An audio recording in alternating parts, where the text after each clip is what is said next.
Bismillahirrahmanirrahim. Assalamualaikum warahmatullahi wabarakatuh. Alhamdulillah, pada kesempatan kali ini kita akan melihat bagaimana reaksi seorang relawan kemanusiaan di Gaza, Palestina, yaitu Ustadz Muhammad Hussein Gaza. Ustadz Hussein Gaza mereaksi video dari Guru Gembul, yaitu salah seorang YouTuber terkenal juga, yang populer juga di dunia YouTube, yang subscribernya lumayan banyak dan termasuk banyak subscribernya. Kalau tidak salah sudah 1 juta lebih. Saya rasa ini penting untuk kita bahas kembali, yaitu karena ini menyangkut tentang sejarah Palestina dan Israel. Dan Guru Gembul mengatakan daerah Palestina itu dulunya adalah tanah kosong, jadi tidak ada yang menggarap, akhirnya digaraplah oleh orang Israel. Kira-kira seperti itu. Dari sekian banyak referensi umat Islam, ternyata Guru Gembul ini memakai atau menjadikan sumber referensinya adalah dari sumber website misionaris. Jadi siapakah sebenarnya Guru Gembul ini? Mari kita lihat penjelasan dari Ustadz Muhammad Hussein Gaza berikut ini. Akhirnya saya melihat di menit ke-6 ya, di videonya Guru Gembul di menit ke-6 detik 50 ini Guru Gembul ini menampilkan satu artikel, tulisannya kesaksian para sejarawan telah mencatat keadaan tanah Palestina selama 400 tahun dikuasai pemerintahan Ottoman sebagai masa yang sepi. Redaksinya saya ketik ulang di Google. Oh, ternyata Guru Gembul ini risetnya dari banyaknya referensi-referensi sejarah umat Islam tentang Palestina banyak sekali.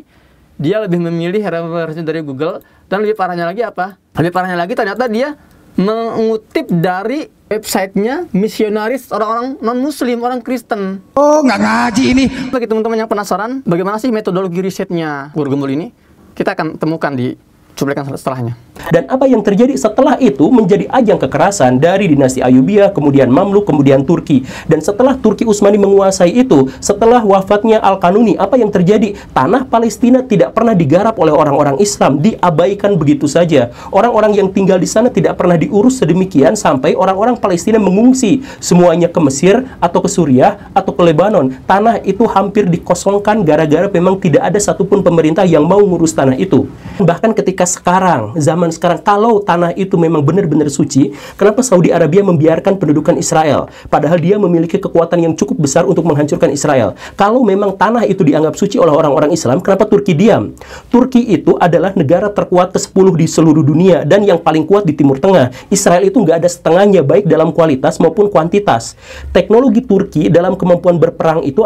Ya, itu tuduhan yang sangat serius ya, mengatakan bahwa selama ini Palestina tidak digarap. Padahal saya akan membacakan antum ya sedikit sejarah Palestina yang sudah saya rangkum sesimpel mungkin, sependek mungkin, untuk menggambarkan betapa besarnya kepedulian dan perhatian umat Islam terhadap Palestina. Tahun 621 Masehi terjadi peristiwa Isra Mi'raj. Rasulullah SAW pertama kali Allah terbangkan dari Mekah ke Baitul Maqdis, Al-Quds, bumi Syam. Di sana beliau mengimami seluruh Nabi dan Rasul. Bagaimana mengimaminya Allah alam. Yang pasti dalam satu riwayat, beliau mengatakan bahwa semua Nabi dikumpulkan di Baitul Maqdis, di Masjid Al-Aqsa, dan beliau mengimami seluruh Nabi dan Rasul. Kemudian, sepulangnya Nabi dari Isra Mi'raj, beliau mulai menceritakan tentang Baitul Maqdis kepada para sahabat. Memotivasi mereka untuk membebaskan Baitul Maqdis, menyampaikan berbagai keutamaan-keutamaan Baitul Maqdis. Hanya perlu 15 tahun, akhirnya umat Islam berhasil membebaskan Baitul Maqdis. Jadi sejak beliau pulang dari Isra Mi'raj, kemudian mempersiapkan pasukan ke Baitul Maqdis, beliau meninggal, wafat, dilanjutkan oleh Abu Bakar, lalu Umar bin Khattab. Dalam rentan 15 tahun, umat Islam menjadi kuat, membangun pasukan yang sangat luar biasa, akhirnya mengalahkan pasukan Romawi, dan tepatnya pada tahun 636 Masehi, Umar bin Khattab menaklukkan Baitul Maqdis dan mengembalikan Baitul Maqdis ke pangkuan umat Islam. Sejak saat itu, 500 tahun lamanya, 5 abad, lebih dari 5 abad umat Islam itu mengolah, menggarap Baitul Maqdis. Jadi jangan bilang bahwa tidak digarap, digarap dan dijadikan salah satu kota pemerintahan yang sangat vital selain Makkah dan Madinah. Ya, Baitul Maqdis juga dijadikan salah satu destinasi ya, pemerintahan yang sangat vital saat itu.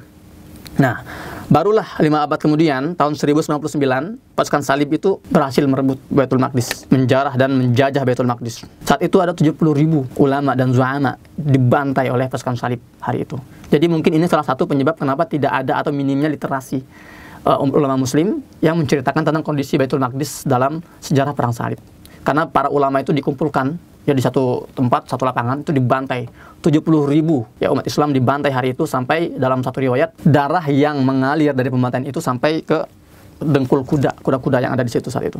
Nah, namun itu nggak bertahan lama, hanya 88 tahun. Ya, jadi nggak satu abad, nggak 100 tahun yang seperti dikatakan oleh Guru Gembul, tapi 88 tahun setelahnya, ya umat Islam berhasil kembali merebut Baitul Maqdis yang dipimpin oleh Salahuddin Al-Ayyubi. Bagaimana generasi Salahuddin Al-Ayyubi bisa muncul? Tadi sudah saya jelaskan di buku ini ya, nanti bisa baca ya ntar kalau ada di Indonesia. Ada peran besar para ulama saat itu. Di antaranya Abu Hamid Al-Ghazali dan juga Abdul Qadir Al-Jilani. Mereka membangun sekolah-sekolah. Karena mereka meyakini bahwa pembebasan Baitul Maqdis ini nggak bisa dilakukan oleh kekuatan militer semata. Nah, antum harus tahu saat itu kondisi umat Islam memang sedang terpecah-pecah. Fanatisme golongan itu sedang kuat-kuatnya saat itu. Kemudian peperangan sipil antara umat Islam itu sedang parah-parahnya. Seperti hari ini umat Islam terpecah seperti itu.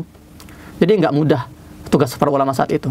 Jadi tugas mereka itu adalah memperbaiki masyarakat, membuat pembaharuan, yang meluruskan pemikiran dan ideologi mereka, mengembalikan mereka pada Quran dan Sunnah. Bahasa lainnya itu revolusi akidah. Itu dilakukan.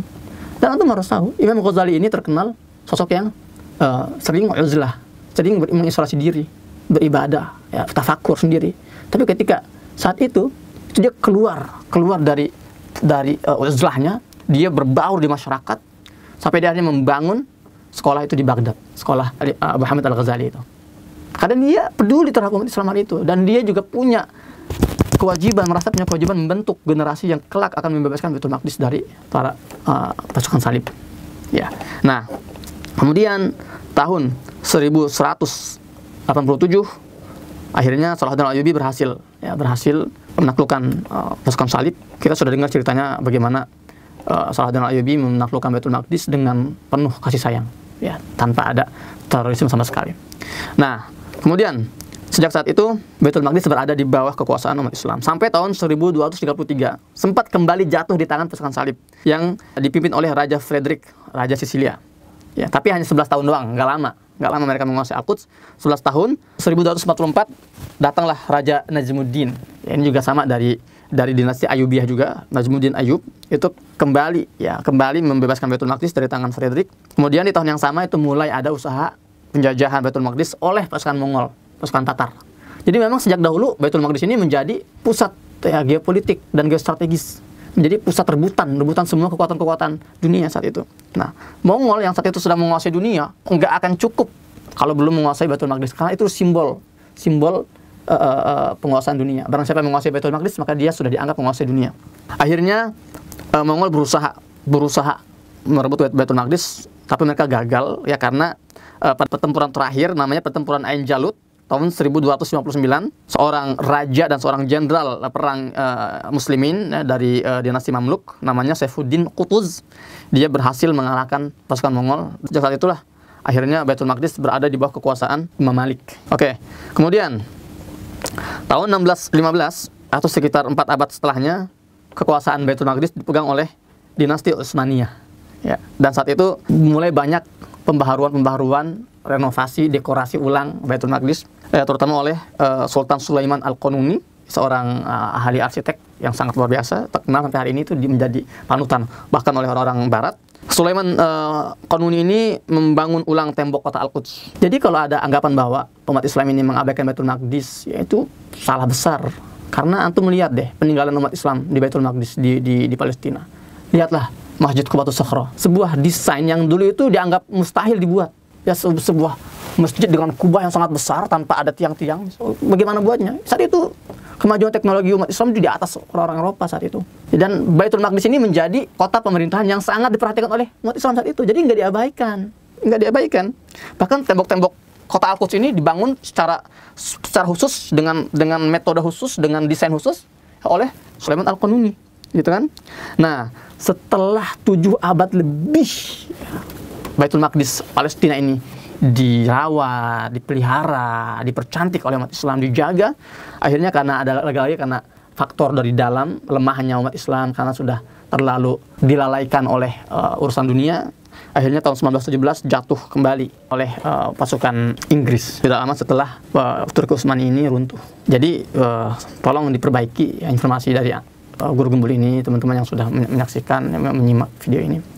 Dan saya berusaha mengetahui ini Guru Gembul kok berani mengatakan bahwa Palestina ini nggak digarap itu dari mana. Akhirnya saya melihat di menit ke-6 ya di videonya Guru Gembul di menit ke-6 detik 50 ini Guru Gembul ini menampilkan satu artikel tulisannya kesaksian para sejarawan telah mencatat keadaan tanah Palestina selama 400 tahun dikuasai pemerintahan Ottoman sebagai masa yang sepi. Ya, tahun 1590 seorang Inggris yang berkunjung ke Yerusalem telah menulis tidak ada apa-apa yang kelihatan selain sebagian tembok-tembok tua, yang lain hanya rumput, jamur dan jerami.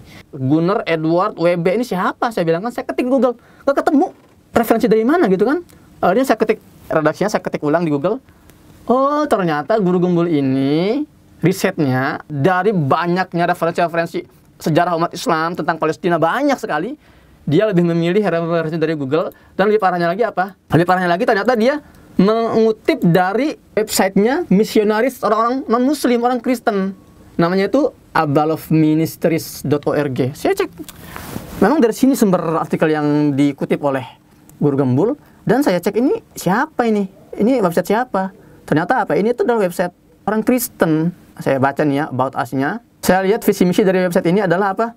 Visi misi Abalov Ministries itu menjadi murid Kristus melalui komunitas sejati yang memancarkan gerakan kasih Bapa surgawi untuk menghadirkan kerajaan Allah di setiap bidang kehidupan. Loh, Guru Gembul, antum seorang guru yang mengaku senang mengedukasi. Ketika antum memberikan sebuah informasi, kenapa antum nggak riset lebih mendalam? Kenapa antum malah memilih mengambil sumber atau referensi dari websitenya orang non-Muslim? Sejauh itu antum ingin memojokkan umat Islam. Jadi wajar kalau dari awal ini informasi yang disampaikan itu keliru karena memang risetnya kacau. Risetnya kacau dan sumbernya tidak kredibel. Lain kali Pak Guru Gembul kalau antum mau membahas Palestina, ambillah dari sumber-sumber yang kredibel, referensi-referensi yang memang otentik. Banyak kok buku-buku sejarah berbahasa Arab. Kalau antum nggak bisa bahasa Arab, belajar bahasa Arab. Biar kalau antum butuh referensi, nggak cari dari terjemahan atau nggak dari Google, karena Google tuh ya dikuasai oleh Barat, mereka nggak bisa kita jadikan acuan. Ya, apalagi antum seorang guru, antum harus paham masalah itu.